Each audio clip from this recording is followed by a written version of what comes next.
Hello everybody, and welcome to my Stamp-a-ma-jig 101 class. So I don't know about you, but with me sometimes you create the perfect card, you love it, and you go to stamp on that saying and it ends up crooked. So there's a way to make sure that it always goes on nice and straight, and I'm going to teach you how to do it.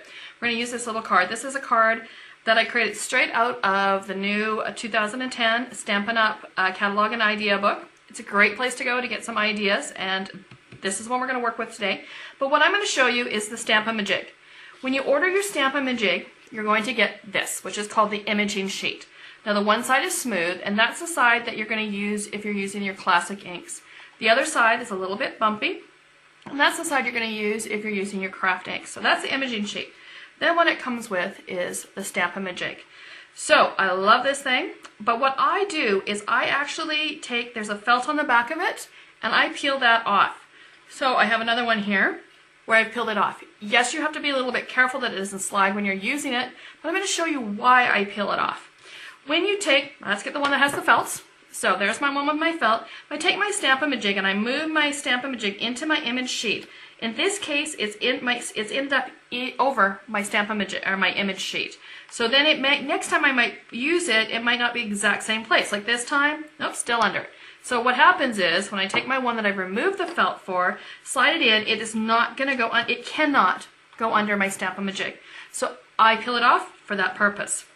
Now, another thing that I do is I will take a overhead sheet or acetate, whichever you want to call it. I'm just going to grab some white paper here so you can see it better.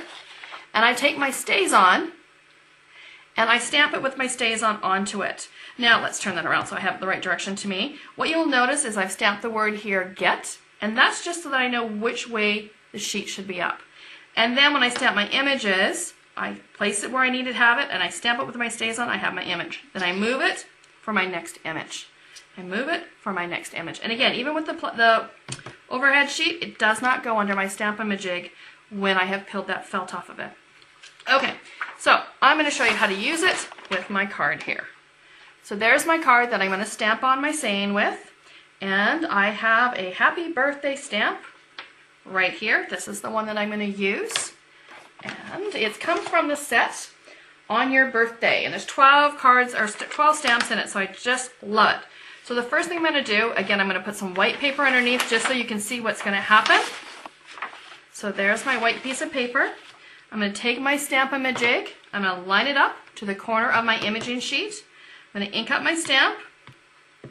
Then I'm going to take my stamp and I'm going to move it right into the corner of it, and I'm going to stamp down and remove it. And there's my saying that I want to stamp. So let's just move this out of the way.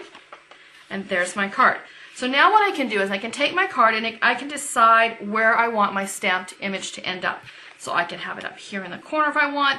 And the great thing, this is where your words are going to be straight. So normally if you could stamp, you might have your words crooked.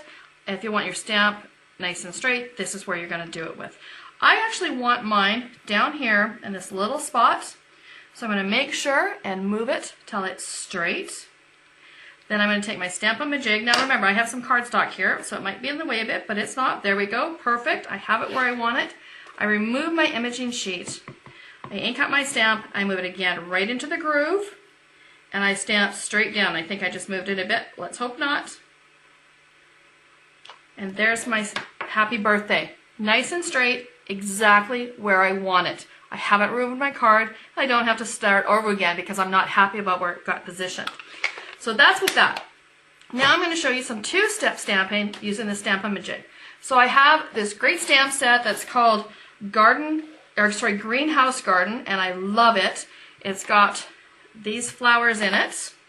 Now when you're doing two-step stamping, let's get that where you can actually see it, you get stamps that go with those images. So there's where you get your two-step stamping. You're going to stamp with your solid first, then you're going to stamp with your lines. So let's get busy on a piece of paper. I'm actually going to use these two stamps right here for doing my stamping. I keep forgetting I haven't reversed this. So first thing I'm going to do is I'm going to ink up this stamp right here, and I'm going to stamp it onto my cardstock. There it is. Now if I was to take this stamp and ink it up there's no way, let's get that where you can see it. There's no way I would be able to line it up exactly where I want it. So I'm just going to move this in a little bit closer so you can see this. There we go. So now what I'm going to do is I'm going to take that piece of acetate, overhead protector sheet, and I'm going to place it where I need to have it. Now I just got to remember where my image goes, and I know. So there it is. I put it into place where I want to stamp it. I'm going to stamp up my second stamp there that I'm going to do the two-step stamping, and just put it to the side so it's ready. I'm going to take my Stamp-a-ma-jig and I'm going to line it up. Let's just move this way just a bit so you can see it. So again, I'm going to line it up on top of there. There we go. Line my image up, my image sheet basically is what it is. Move my Stamp-a-ma-jig into place. Move my sheet out of the way and stamp my image on top. And there I go. It's lined up perfectly where I want it to be, and it works just about every time unless you move it a little bit. I have to tell you, I love the Stamp-a-ma-jig. So what I'm going to do next is I'm going to create a whole new video for you showing how I use the Stamp-a-ma-jig with a card that I've created using this stamp set and two-step stamping. So I hope you enjoyed this video. Remember, you create that card, you don't want to mess it up, and there it is. It's nice and straight and exactly where you want it.